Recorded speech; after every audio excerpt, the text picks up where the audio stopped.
It's time for us to get love right, folks. And so we invite you to check out the King and Queen of Hearts. This is an incredible training for couples who are struggling in unsatisfying sex lives. It's also for lifelong learners, people whose relationship is great and they want to make it even better. In this 3-part training that is filled with 8 different tutorials like the art of tantric kissing, eye gazing that is deep and intimate, connective, and not creepy, and sacred sexual meditations, you do them with your lover to juice you up before sex. Communication tips and really, really valuable relationship essentials are all found in this training. You know, a common mistake couples make is they wait, they put it off, they avoid, they resist. And if you want to continue doing that, well, good luck. But if you really want to make a change, get this today. Don't let another month go by where you're losing precious connection with your partner. Plus, you can't beat the price on this program. One of our clients, Casey, said a spark in their intimacy is back on track. Now, Sarah and her husband, you know what she told us, Willow? She said, finally, he learned how to kiss her right. Oh my God, hallelujah. So happy for Sarah. So if you want some radical changes in your love life, go to sexreimagined.com, click on courses, and scroll until you find the King and Queen of Hearts. And because you are a fan of the podcast, you can use the King and Queen 10 code in order to get 10% off. That is King and Queen 10, and you can use it in the checkout. Welcome, everybody. My name is Leah Piper. I'm with Dr. Willow Brown. And you know what's so cool? Lately, we've been getting just a flux of new comments. Thank you so much for those of you who are just taking an extra second or two to write into us.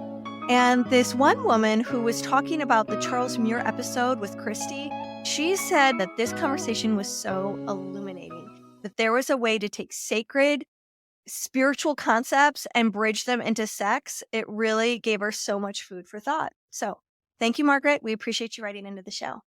Oh my gosh, such a great comment. And today we've got Layla London from the Curious Girl Diaries podcast. Now, this is a very interesting episode and you are gonna dig it because Miss Layla London is an anonymous podcaster and she's been doing this for 8 years, talking all about the sexcapades and crazy things that she's gotten into. She basically woke up one morning after 3 years of celibacy and decided enough is enough. I am writing down my sexual bucket list and I'm going after it. And she decided to share that with the world anonymously. And so she was just super fun. So many good stories, so many good sexcapades. You're going to dig this episode. Yeah, what a cool, brave human being who's out there doing the good stuff. I think you will be delighted. So please tune in, turn on, and fall in love with Layla London. Miss Layla London. Welcome to the Sex Reimagined podcast, where sex is shame-free and pleasure-forward. Let's get into the show. All right, welcome to Sex Reimagined. We are here with the one and only podcast host of the Curious Girl Diaries, Layla London. And so we're so stoked that you're here with us, Layla. And if you're watching this, you're going to notice that you cannot see Layla fully. You can just see her from the nose down, which is on purpose because she is anonymous podcaster for her, 8-year-long run with this podcast? Yes. Amazing. I've stayed So cool. hidden. Pretty impressive, I would say. Yeah, I kind of like it. There's this naughty element or like there's something There's some about mystery to it. It's really cool, actually. Yeah. We get to Yeah. look at her boobs the whole time, you guys. So I know. Here they are, yeah. I know. I think I'm ovulating. They're quite puffy today. Yeah, ovulation tits. Yay. Those are sometimes the best tits. I know. So Most Layla, sensitive. what got you started in wanting to have a podcast that's, with the subject of sexuality in it? Well, it wasn't intentional. No. How it started was back when this all started. I had been 3.5 years without having sex, and I kind of woke up one day and said, "What the fuck am I doing? Enough is enough. Nobody has touched me. Like what is going on? I got to stop wasting the pretty. I got to turn a 180 on this and get out there and start exploring. And I kind of, at the time, was very much deeply entrenched in my business life. And that's really what kind of drove me into this, like, just masculine mode and, slaying the dragons and making the money. And I neglected a lot in order to get there. And I thought, okay, I have a problem. I need to have a solution, and I have to have a plan and a path. And that's how I'm going to get my way out of it. So I decided to make a sex bucket list.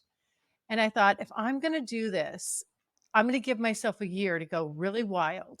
Really? Just scratch off everything that I even find sexy. And then at the end of it, after a year, I'll just be done with it.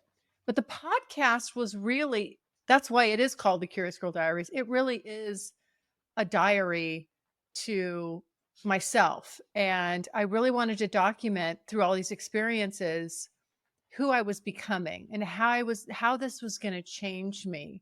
Because I did worry, like, well, gosh, if I go out and, go to a sex club and have sex in public in front of people, strangers, what does that make me? And should I be doing this? Should I not be doing this? But I just said, I'm going to give myself the absolute freedom to go for it. And that just blew the doors off and started me on the most amazing personal journey, I guess, that I've ever had in my entire life, and the most fulfilling. Really? So, yes. And so here I am still doing it, 8 years later, because you don't stop that. No. Yeah. Why would you stop evolving and growing and having great sex? Well, I'm so curious girl, on that first year, like, what was one of the really big bucket list ones that you got to cross off that you were like, oh my God, I finally did that one. That was so amazing. What was it? Oh, there was a lot, but BDSM. I mean, I finally, I tried it, and I really kind of thought, again, all of this stuff, I really thought, I'm going to do this. And then when this is over, I will go back to my same old vanilla self. That's so funny you thought that. Isn't it crazy? I mean, you can't, I know you can't, what's that saying? You can't cross the same stream twice. I mean, it just, these experiences change you. And so that was probably the most impactful, it has been so far of everything I've done. And I've done a lot of stuff. But just the BDSM, for me, I found has really has opened me up to help me discover more about myself as a sexual person. And then also being able to use that to really, really deeply connect with my partner. And I've never, in what way? Like, in what way has the BDSM really deepened your connection? Yeah, because first and foremost, you have to have really good communication around this stuff that you're doing. And it's not something you just freewheel into without talking about limits, having safe words, really how far you want to go, how far you can be pushed, what your experience level is. And so I found that just having these deep and open, honest conversations with another human being surrounding sexuality was really amazing. Just to have the conversation, that was like foreplay, and it's like, wow. Yeah. So much self-discovery in those conversations. I think it's one of the biggest gifts that BDSM has given sexuality is actually a framework for exploring conversation, communication, and really it asks the practitioner, regardless of what position in the scene you're playing, whether that's more of a dominant archetype or a submissive archetype, it has you have to ask yourself it's really interesting, important questions, Curious Girl. I mean, it really is such a great title for your show because of so much is being birthed from that place. And I think you can't really go into the kink spaces without being curious and having that as something that you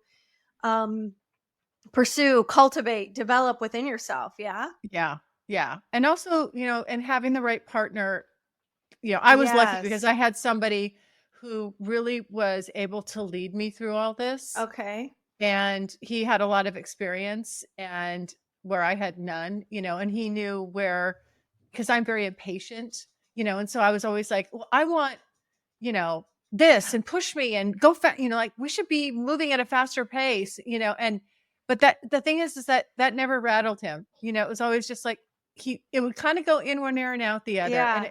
And that really also taught me again, okay, you're not in charge. You're not doming from the bottom. You're not in Yeah. charge. The whole point of this is let somebody lead you, which Yeah. outside of the bedroom, I always had a hard time with too. Yeah. Yeah. But I so wanted it. I craved it so much as a like kind of an, I guess, I hate this term, but I mean, there's people understand when I say it, like, especially as like an alpha female. Like I, as someone who was out there, really just being aggressive in the business world. And so to be able to shed all that and trust the person Yeah. and really get into my feminine, it was like a huge weight had been lifted off me. Yeah. And how did it translate into your business and your outer world, like the other sectors in your life, when you really surrendered? when I'm just softer. I'm just softer all around, and which I really like. That I feel when I'm in my feminine and I'm just able to actually trust that is powerful enough, and there's a lot of power in that, and understanding how to ride that wave instead of trying to come up 10 notches to be, kind of like as a man, which it doesn't feel right over time, and Right. so I just feel like, honestly, overall, I feel like I'm a nicer person. Yeah, I really like what you're saying, because I think we've been given only one set of rules, especially in the business world, on how to compete and be effective, which actually goes against a part of our nature. And I'm speaking more to vulva owners who identify more into that feminine essence that's running in their system. We tend to put that aside because we're given a playbook that says this is how the world works and this is how you compete in the marketplace. And it's a book that's filled with the masculine essence. And so it ends up really kind of stressing our bodies out, and we become more sharp.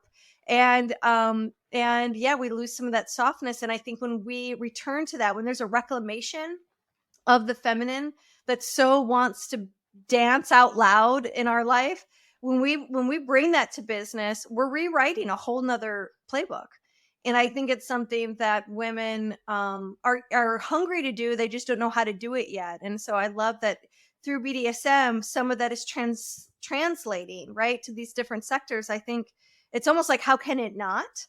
To be a businesswoman operating from the feminine is a very unique, I think, and rare treasure that I wish, someone needs somebody out there. It's time for that book to be written. It's time for that seminar to be produced. Well, there are a couple businesswomen that really kind of follow that model. And I'm not getting their names off the top of my head, but the gal that started Bumble, and also the gal that started Spanx, Sarah something. Oh, Sarah, or yeah. And so because I still, very much love business. I just kind of, now I look at, my mentors are now, I'm looking for the females that, that have done it, and they've done it their way, in their feminine way, and they're killing it, and so there's, like I said, there's just power in both. And I think it's just one version of it's the opposite coin. It's like on the other side, it's the same thing. It's just, that's why we call it a power dynamic. Well, and it's also not to give one up for the other. It's not really a this or that, or an either or, it's an and. And I think it doesn't matter what gender your body, comes from. It's really about having the wherewithal and the curiosity and the desire, and then the action steps to play out fully both the masculine essence and the feminine essence and the things that are in between, and be versatile with both, and know what essence inside of yourself is being called on in any given activity, whether that in sex, or taking care of your home, or raising your kids, or killing it at work, or, playing music, like whatever it is that is going to activate your genius. That's the essence you want to draw from. Yeah. And so, absolutely. And then just to be able to take that armor, that some of that armor off, and especially in the bedroom. Yeah. Oh my God. It's the best. Yeah. So okay, so it's been 8 years running. So take us through the timeline. Like year 1, what shifted and changed inside of you? Year 2, like how did and also especially like doing this podcast and sharing it publicly, but staying anonymous, like how has the transformation shifted you year after year after year? Like who were you when you started versus who are you now, and what's been the step by step? And just to kind of complicate the series of those questions all at once, I also want to know, did you start the podcast as you went on this adventure? Like which came first, podcast or adventure? And then they melted Same together time they came. Oh, they did? You did it intentionally, the podcast with the adventure? Well, yeah. Well, the podcast came a little bit after the adventure started. What I started doing was blogging initially about my actual escapades, sexcapades, I call them. And then I was podcasting just about, there were times where sometimes I would release 3 episodes, a lot to see. And I would just be like, release, publish, no editing at all. No intro, no outro. I mean, it was the wild, wild west. And so I just put that stuff out there, and I didn't care because I was like, more than anything. It was almost like it was me. It was for me. People caught on to it, but then I started to, refine it more and more.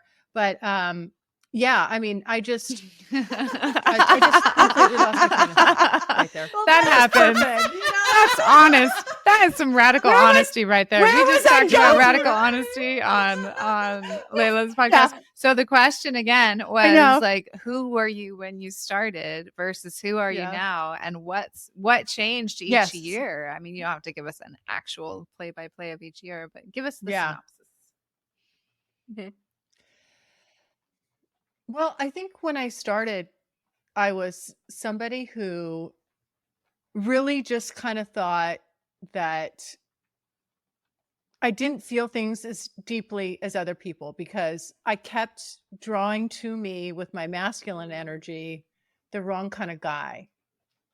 And I was confusing myself. And it was really kind of sad, because these were great guys, amazing guys. But I just, something was missing, and I knew something was off, and, and you feel that, and you just have to follow that. And I kind of started to believe, I guess I'm just going to be alone, maybe I'm weird, maybe like I said, I don't feel things as deeply as they do, or as other people do. And something's wrong with me. But I knew I was good at business. And so I just kept, plugging ahead with that to the detriment of my personal life. It wrecked a lot of relationships. I wouldn't allow myself to get into a lot of relationships because I didn't have time. So kind of when I started, I would say I was also very, in some ways very kind of self-absorbed. And this, like year one was just kicking the door, off its hinges and just going for it. I mean, the one thing about me is I will jump into the deep end and learn how to swim on my way. I'm fearless that way. So I made my sex bucket list, and I just was like, okay, I started knocking it off, and I started meeting people that wanted to kind of go on parts of that journey with me by certain items on that sex bucket list. And so I attracted some really great partners, amazing people. How were you finding them? Were you like going out to the bars, or were you just talking to people on the subway, or were you? I bet there's a lot of women who are listening going, "Oh, I want some of that. How did she do this?" Were you on Bumble? Yeah. Like, how did you go about that? Yeah. I was on the hookup apps. Okay. The apps. Yeah. And what was like some of like the most outrageous, most daring, kind of taboo thing? You were, a handful of items on your list. Yeah. On the bucket that might list. have us all go, yeah. Well, see, I don't know if you would think they were like taboo or daring. Well, try us. Okay. Yeah. So, I'd never had a threesome. Oh. So I definitely super daring for many. Yeah. I'd never had a threesome. I wanted to have an interracial experience. Mm-hmm. I wanted to explore BDSM. I wanted to go to a sex party. What else was Anything on the with list? same sex? Other women? Well, Okay. in the threesome I did. Yeah. So Okay. that was, I wanted to see, what that's all about. And by the way, I totally get why men love boobs. God, I know. They're great. Everybody loves boobs. They're amazing. They're so relaxing to Yes, play and with. It just shifts the whole nervous system. It does. Is that not true? Like, Oh, yeah. that was the first thing I did. I was like, the first time I was with a woman, I was just like, can I touch you? Yeah. And I just went right on. And I thought her breasts were so Yeah. beautiful, and I've never really, I don't describe myself as bisexual because I know that I'm not, but I love, but women are sexy, Yeah. and That's right. just having those, I was in a throuple for a while. And okay. yes. How long and so did you that- throuple? Throupled for about 6 months. Wow, that's pretty good. Yeah.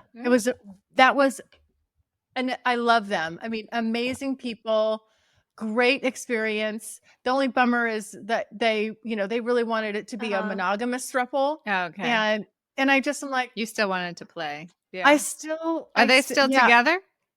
Yes. Oh, okay. Yeah. Nice. I named them Aw. Jack and Jill. I think what's kind of unique that for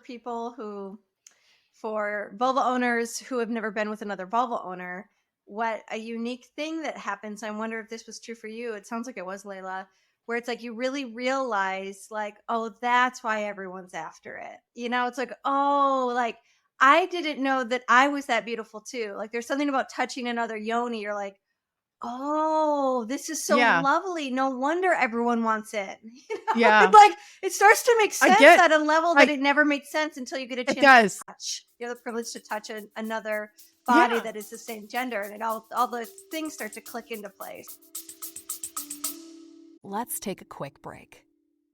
Hey guys, what would it be like if you could last 10 times longer when you're having sex? We are going to teach you how to gain massive confidence as a lover, all without performance anxiety, gimmicks, or prescription. This course is perfect for you if you've ever been mortified by a sexual encounter that ended way too early. Or if you've ever avoided intimacy out of fear that you won't last as long as your lover desires. Or maybe you long to give your partner multiple orgasms but can't last long enough to make that a reality. Well, good news, we've got your back, and it's in our course, Last 10 Times Longer. Go to sexreimagined.com/last-10x-longer. And for all of our favorite listeners out there, we are giving you a discount, 20% off, y'all. Just put in podcast 20, all caps, podcast 20, to get your 20% off of this phenomenal course that you're going to want to review more than once. The link is in the show notes. We cannot wait to see you inside this course. Plus, don't forget, we always got tons of bonuses. See you there.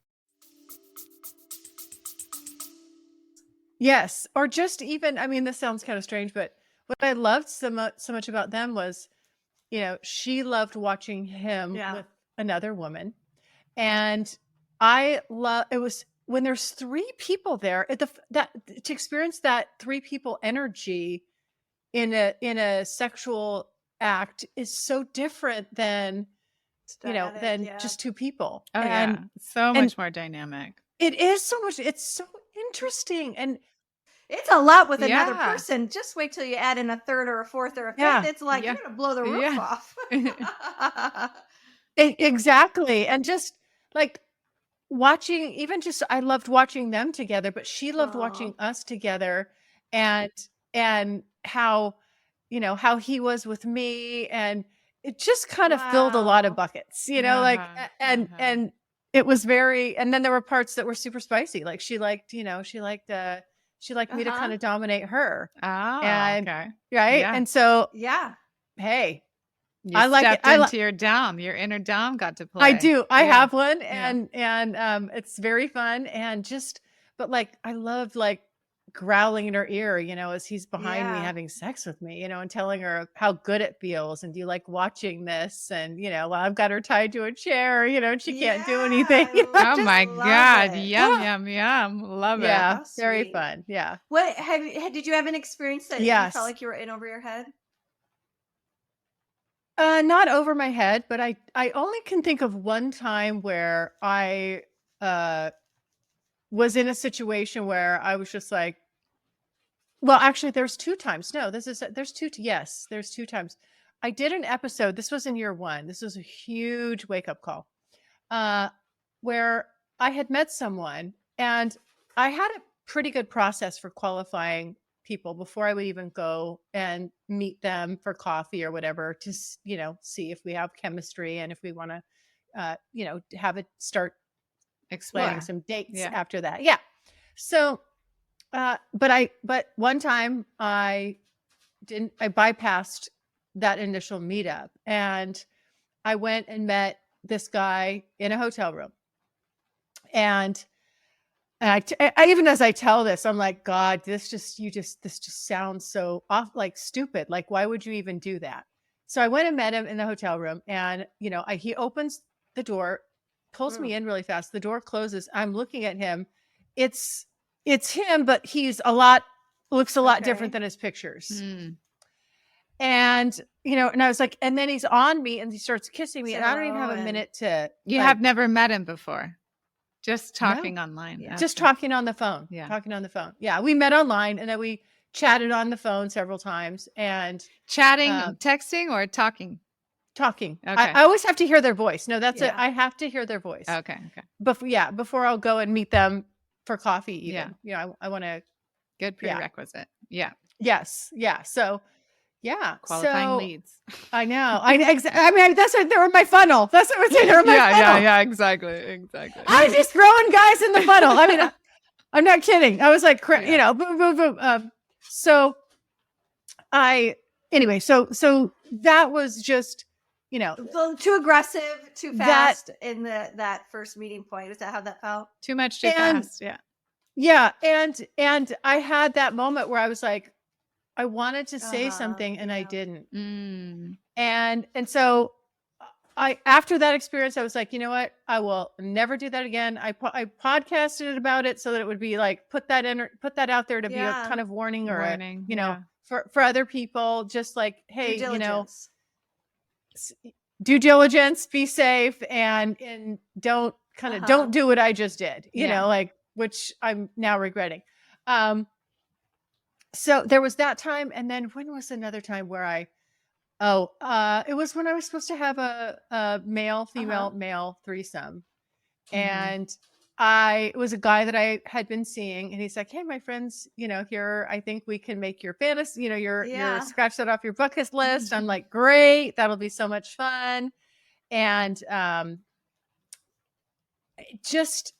the minute I got through the door, his friend kind of was trying to like get it on already, and I'm like, whoa.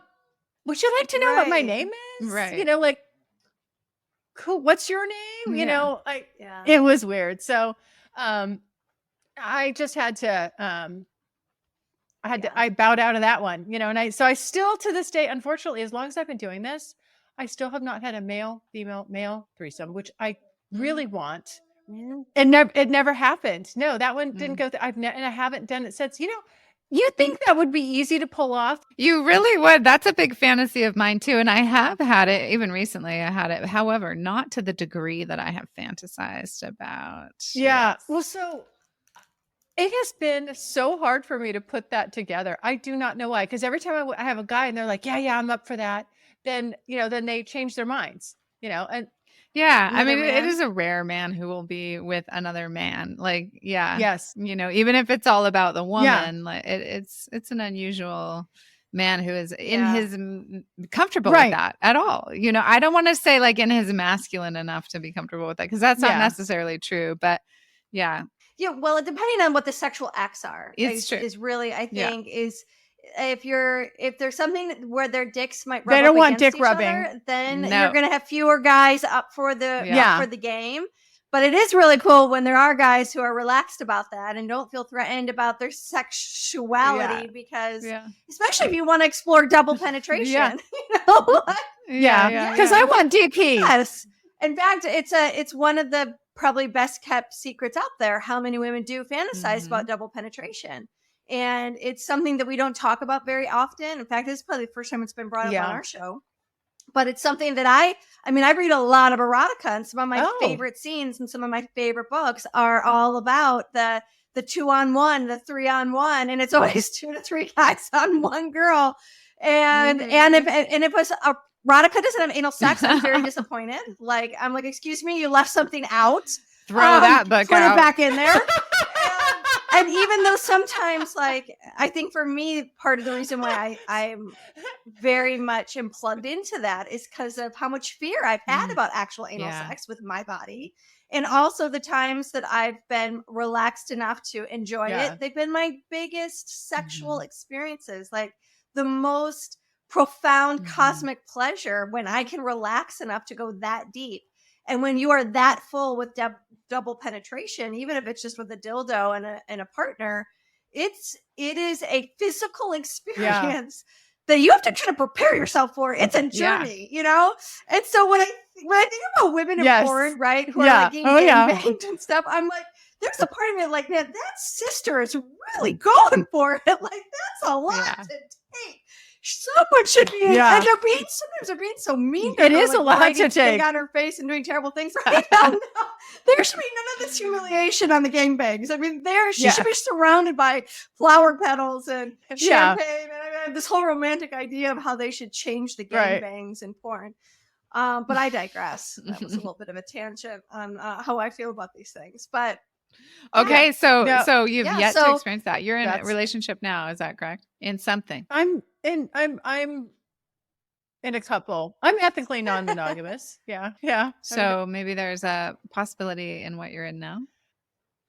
I have a dominant and I also have a submissive. And then I have another just long-term partner. So you play separately with all of them, or do some of you play together? We never play together. Okay. But it's separate. I would love to have that, but so it's weird because nobody is open to that. Oh, really? Isn't that interesting? Huh. You'd have to bring in another then. You'd have to find another who would be open, or maybe just totally. Yeah, you taking applications? Yeah. Well, hold on. Wait. I know. Well, I should correct myself. One of them would totally he's into the hot wifing kind of stuff. So he would love to be there and watch another guy have, just rail me. And then of course I've got a guy that could do that pretty well, my dominant, but he just is like, if there's another guy in the room, my dick's not even going to get hard. You know, I mean, he's just like, his body doesn't respond. And he's not homophobic. He's just like, it's just not. It just doesn't work. Yeah. It's like the chemistry doesn't jive. Yeah. And so I can't do it with him. And then and with my submissive, I could, but we also have a distance. One of the guys is in California and one of them's, here with me in Florida. So logistics, all kinds of things. But maybe one of these days. One of these days. Still on the bucket list then. Yes. Okay. Is there anything else that's still on the bucket list from 8 years ago? Let's take a quick break. Ladies, do you want to explore your sexuality and experience true sexual healing? The Vaginal Orgasms Masterclass teaches you and your partners how to unlock your full sexual potential and awaken the G-spot, the sacred spot, and the cervix for an unforgettable sexual experience. Would learning how to finally surrender and release grief, fear, and uncertainty benefit your outlook on life, love, and relationships? We certainly think so. Common misconceptions of the G-spot, including its anatomy and function as an erogenous zone, will be covered in this course. Plus, we're going to teach you 7 different massage strokes for the G-spot that dissolve blocked energy and increase your pleasure tenfold. We're going to teach you how to locate the sacred spot and the best methods to stimulate it for maximum pleasure. And you're going to learn about cervical orgasm techniques, which are the most powerful and also often elusive style of climaxing. You know, this class is primarily geared toward women, but men have taken it as well and learned so much about how to pleasure their partners. So get ready for multiple O's, my friends. And you can get all of that at sexreimagined.com/female-masterclass. And for being a listener of the show, we've got a beautiful coupon code for you. It is 20% off this course. Just type in podcast20, that's all caps, podcast20, and get yourself a great deal on this on-demand course. Male, female, male. Okay. Yeah. I still haven't been able to knock that one off. Yeah. And a lot of this, a lot of the bucket list stuff, it's interesting because, if you're open to it and you put yourself in different scenarios, a lot of times maybe the thing that you thought was really going to get you hot and that you were originally drawn to was not the thing that ended up blowing your mind. It's something completely different. And you wouldn't have known that if you wouldn't have put yourself in that experience. Yeah. I'm getting so inspired by your journey, Layla. I'm like, maybe I need to do this for the next year or something. I may as well at this point. And absolutely. I never thought about like putting together a bucket list before. I mean, I have definitely ideas and fantasies and things on my agenda, things that I'd like to explore. But I always sort of just thought, well, they'll just come to me organically when the time is right. But I like your kind of get up and go get it attitude. It is a more masculine way of going about things, but it has served you and it has brought forth this level of femininity in you, which I think is such a cool part of your journey. How many of your listeners have followed suit with, have been inspired by what you've been doing and they're like, now I'm going to go do it. A lot. I'm sure. And it's really so rewarding because that was the other thing I kind of didn't anticipate was just that actually what I was just sharing what I was going through and, because I'll also talk about everything it stirs up in me, the emotions and, it's a lot about the sex, but it's about everything that falls under that umbrella. Yeah. And when I get, voicemails and emails from people and they say, you've saved my sex life or you've changed, I've done a complete about face and my sex life is, better than it's ever been. And I'm so much happier, and I'm just like, wow. I mean, that's the best reward right there. Just knowing that other people this resonates with them and that they inspired. they get some value out of it. I mean, I love that it's good for me, but it's even better now that it benefits others. Mm-hmm. Now, are you a coach? Do you help people with their sexuality or is this just a passion project of yours? No, it's a passion project. Mm-hmm. It's just a passion project. Like I said, I just love putting it out there. I love sharing my stories and, all the ups and downs, all the different, going to sex clubs and just even if I will find the smallest little detail to kind of zero in and really talk about. And it's just kind of, with each episode and things like that. And sometimes they're very broad and then sometimes like they're very just like specific about, how my pussy felt when I was masturbating, and just like, and discovering, even rediscovering my own body. And that's been amazing. And just the different ways that I can have orgasms that I wasn't plugging into before. Like what are some of the new orgasms you discovered? Well, so now I'm having a lot of G-spot orgasms. Mm-hmm. I always just thought, because when I was younger, I just kind of learned with my clit. Yeah. And then at one point, this was somewhere in between all this before I started the podcast, I did discover that I could have a G-spot orgasm. Thank you, 𝐃𝐨𝐬 magazine.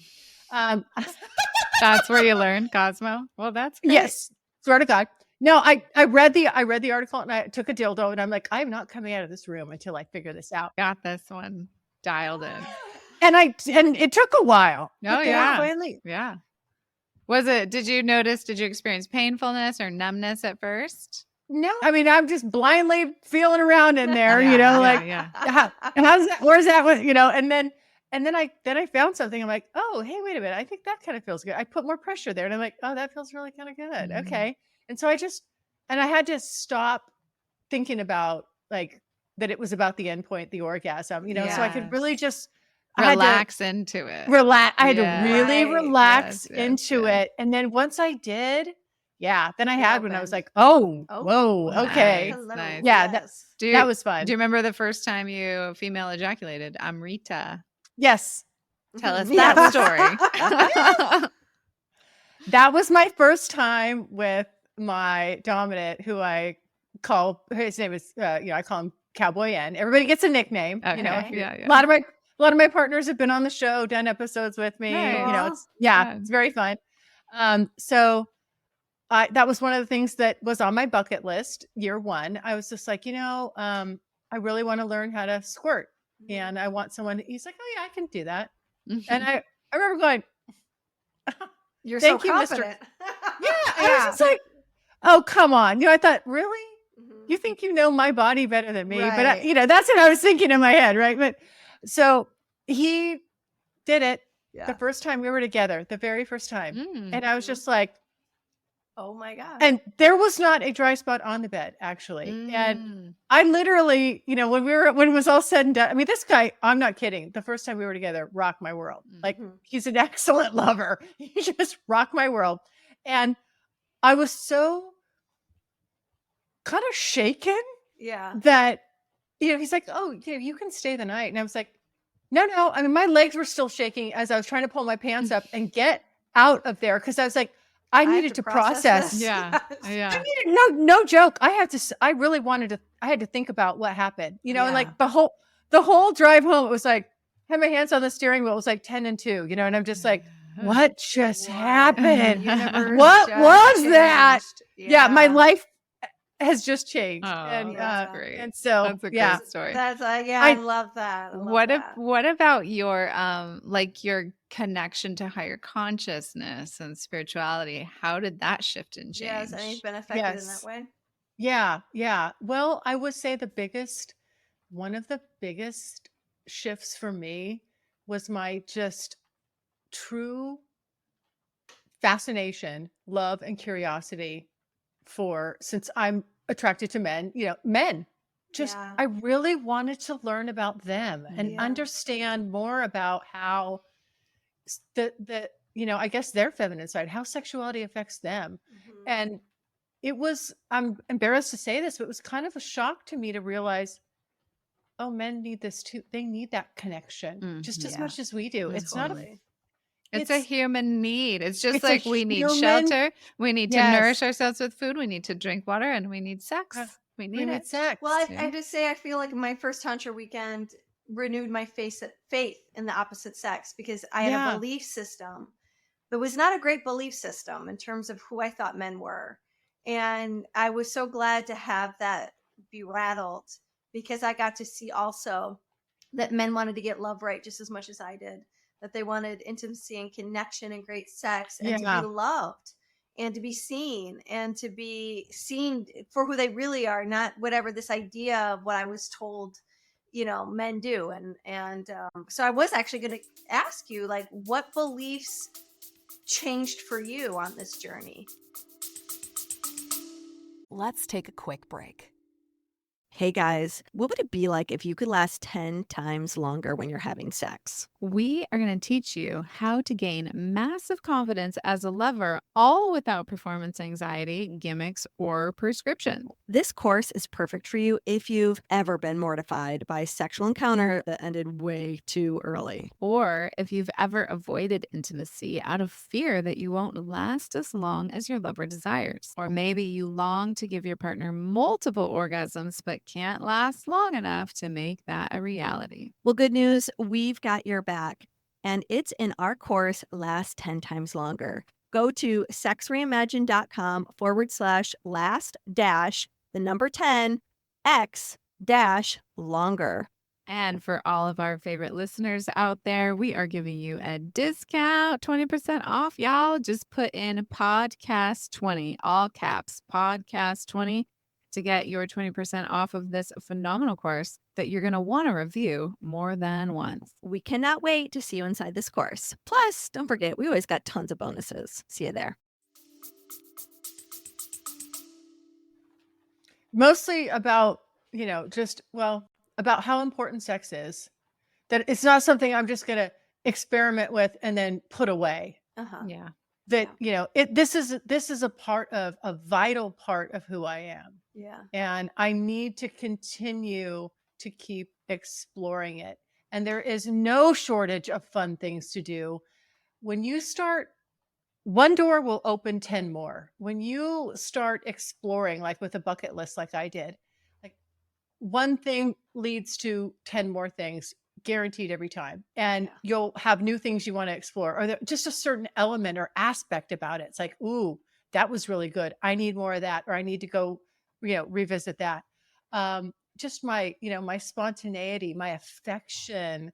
And I think the other thing, the question you asked previously too, was one of the things that really shocked me, I think, was the first time I felt my partner really needing physical touch, and how just amazing it was for me to recognize that and give them, that much attention and pleasure, and let it be about them, and just because they were really, really needing it. Yeah. And I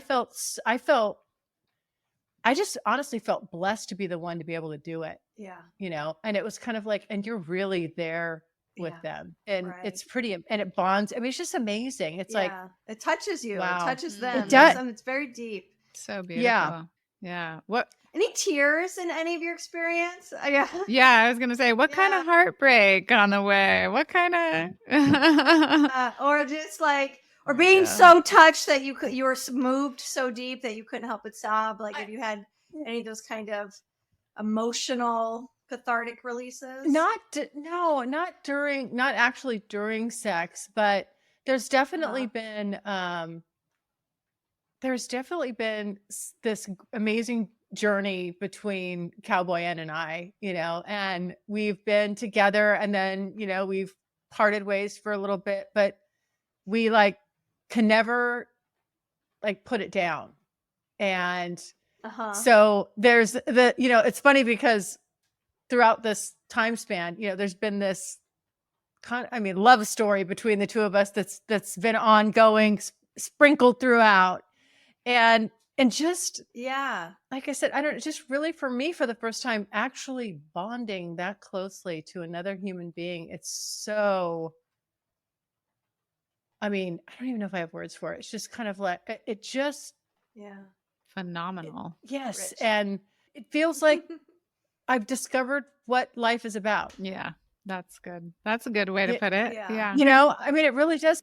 While I'm leading the charge with the sex, I've learned so much about myself overall. Yeah. And it's been the best, it's been the greatest teacher of my life. Dang, dang, dang. Oh, that's so cool. Yeah. I have a kind of a final question for you, and that is I think DS relationships are so mysterious, right? It's like, there can be so many shapes, because it's always the people make up their own rules, right? That's what makes them unique and fun and interesting. So can you explain a little bit about your DS dynamic with Cowboy N?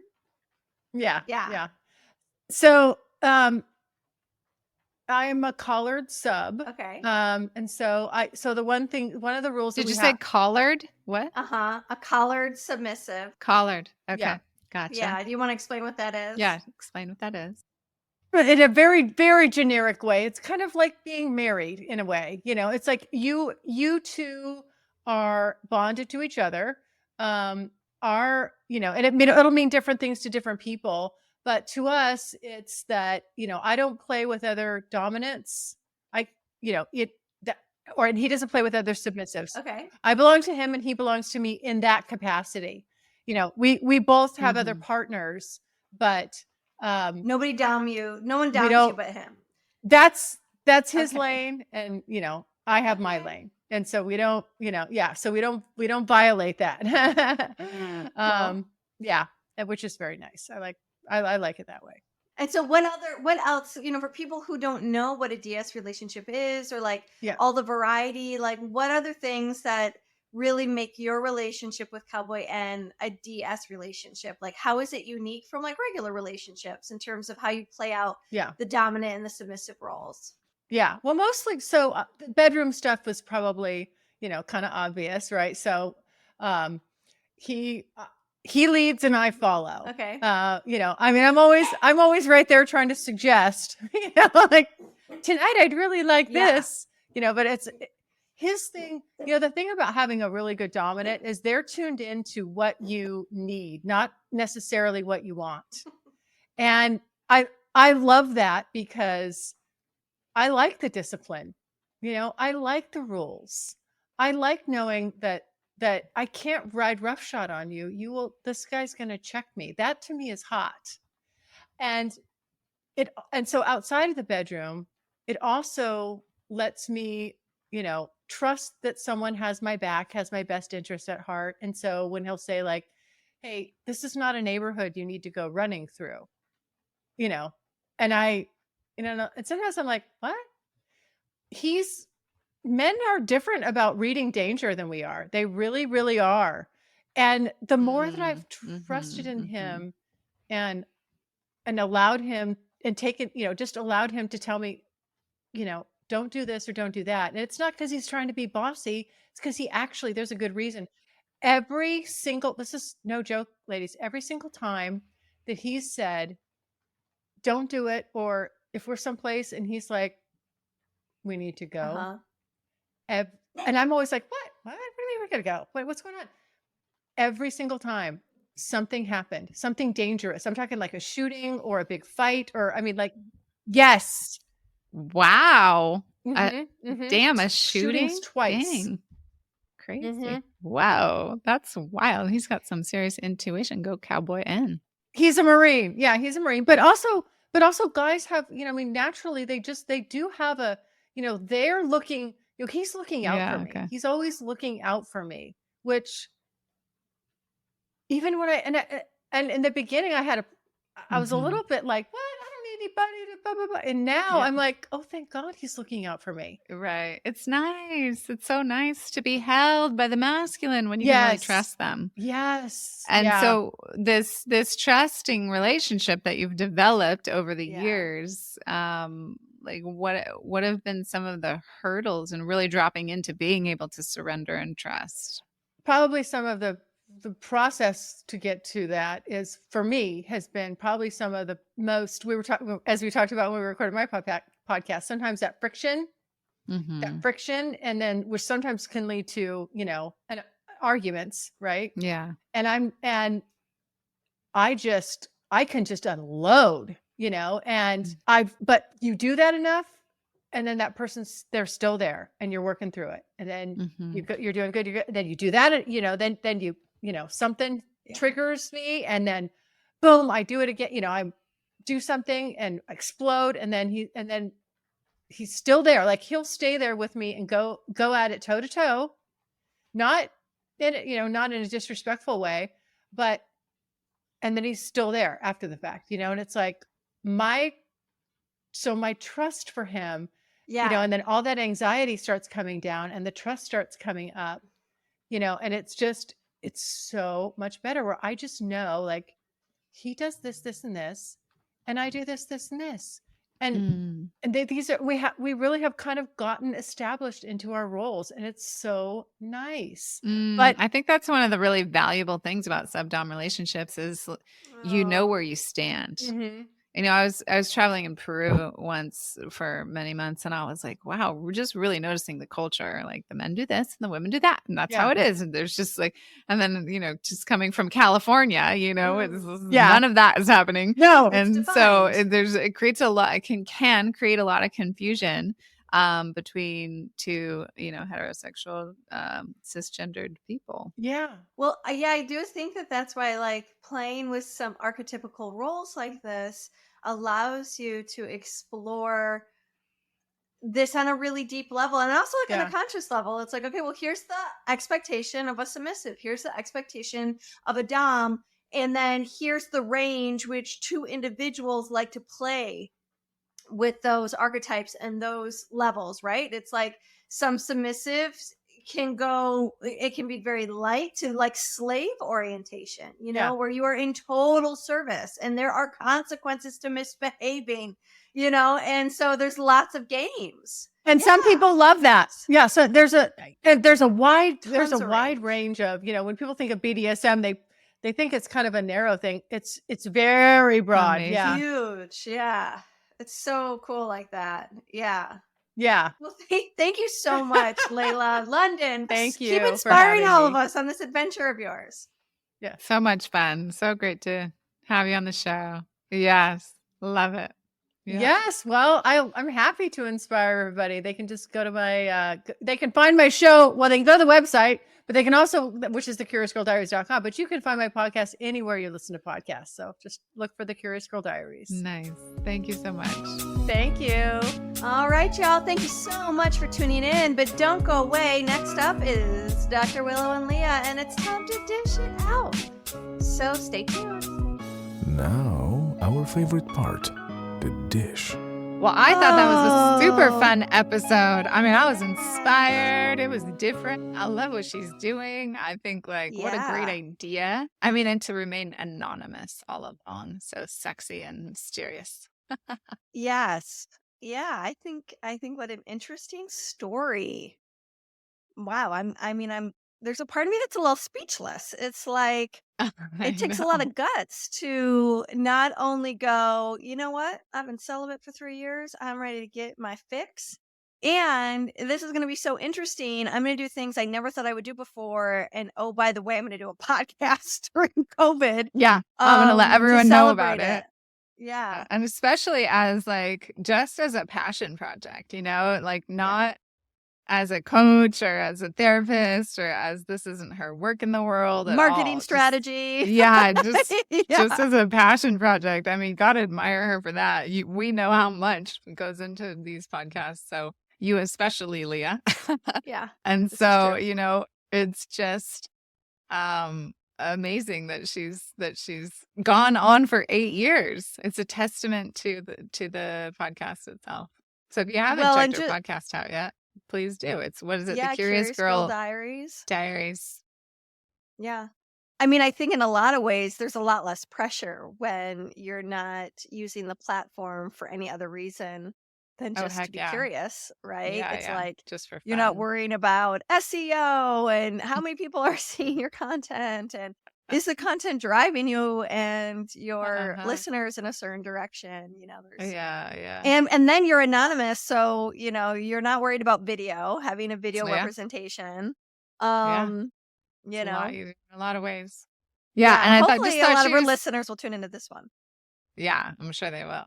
I just also really appreciated the way she was just very grounded and centered, down to earth, this is what I'm doing and I'm gonna do it. And she's done a good job with it and really shown people. I think I asked her that question at the very end: have a lot of your listeners followed suit? Have they been inspired to do a similar thing? And she's like, so many of them have. And I think the best experience with sexuality is to experience it. So to go out there and have new experiences. And, if you're available to write down a bucket list of things you've always wanted to do but haven't gotten to yet, and then you're brave enough to go out there and find people that you feel comfortable and safe doing that with, and God bless, right into us and let us know how it goes, because I love the journey. I got inspired. I'm like, okay, maybe when I have some free time, I'll start doing my bucket list. Totally. I think that's a really fun idea, is just to write things that you would love to explore or try, or, at least share with someone else. And what I mean by that is you have a fantasy, and it might not be something you want to live out totally. It could be a little risky or something, but to still have the courage to tell someone else about it so that you're sharing in that. I think it's really neat. It was really fun being on her show. Some of her questions, I think my answer surprised her. Because I'm like, no to radical honesty. And I think that's probably Oh, something yeah. that really works for her. And, the other thing I'm struck by, especially lately, is her staying anonymous. Right. And there was a moment in the interview where we were asking a personal question. We actually cut that out of the interview at her request. And so it's like, it's one thing. It's like, here, I have this part of my life that I really want to live out, but I'm still protecting anyone knowing who I am. And I've been doing this 30-day challenge with a friend of ours online, and she's been kind of wanting to censor me, right? Because she's got a pretty straight audience, and she's really using this one friend who's a crazy Christian. And I don't have any problem with crazy Christians until they try to censor me, and then I kind of want to push back, like it's a little triggering. And so navigating where sexuality becomes very problematic in public spaces. We're talking about and normalizing sort of this type of conversation, which I think we so need in our culture. But I'm really aware, not only by Layla's example of choosing anonymity, probably to protect her friends, family, community. Who knows? Who knows what she's protecting? Herself, certainly. Like, I can respect that. And then even with my friend who's really wanting to be mindful of her audience, I can totally respect that. But I'm kind of disappointed. Like, there's another point of view that I have that's like, I get it. And this is keeping this in the shadows. This is keeping this from becoming normalized. We've got to be braver than this, and this one friend is like, her daughter's 17 and she doesn't want to hear anything about orgasms because God forbid her daughter found out at 17 years old about orgasms. Like, really? Yeah, I don't know. She should be learning about that now for sure. She already knows about it, guaranteed. I notice, like, especially in this other situation, not Layla, I notice that it triggers me, and it triggers me wanting to be judgmental. And I really try not to be judgmental. Like, I hate being the judge or the judges, other people who judge. Yeah, it's like, I'm like going, okay, exactly. Drop into curiosity, and you got to do you, and you got to do the things that are right. And I honestly, now that I'm dropping into curiosity, can really actually understand, if I think about it from a loving place, how overexposing people to your sexual point of view isn't always the most loving thing if it's going to give them uncomfortable sensations and puts them on a spot of having conversations that they're not ready to have or don't want to have. I was just interviewed on a podcast, Deconstructing You. It was the name of it. It was the one that you had to miss on Tuesday. And she was really interesting because we're talking about sexuality. And she goes, I was that girl at that party that would have left the party hearing you talk about what you talk about. She goes, but 20 years later, like, I need this in a way that I've never needed anything else in my life. Like, I'm ready, but I was so conservative and so uncomfortable. I would just leave a party if it turned to that. Like, I would just say inappropriate behavior.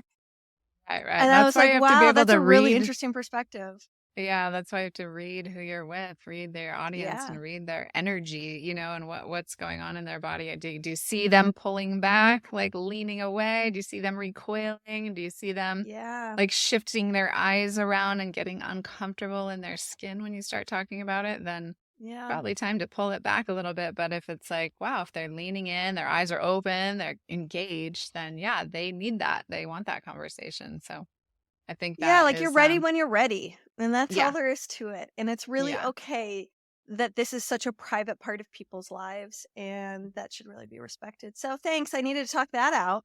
I feel a lot better. And good. Yeah, everybody who gets squeamish or if this is very private, I respect you for that. Or if your religious beliefs, don't coincide with my open-minded beliefs, or my closed-minded beliefs. Or if you have an anonymous podcast like Miss Layla London. Yes. I love her stage name, I gotta say.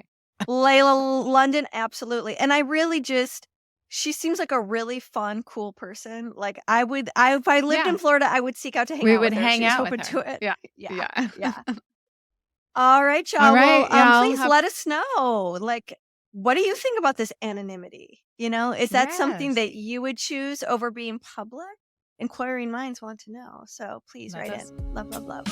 Thanks for tuning in. This episode was hosted by Tantric Sex Master Coach and Positive Psychology Facilitator Leah Piper, as well as by Chinese and Functional Medicine Doctor and Taoist Sexology Teacher Dr. Willow Brown. Don't forget, your comments, likes, subscribes, and suggestions matter.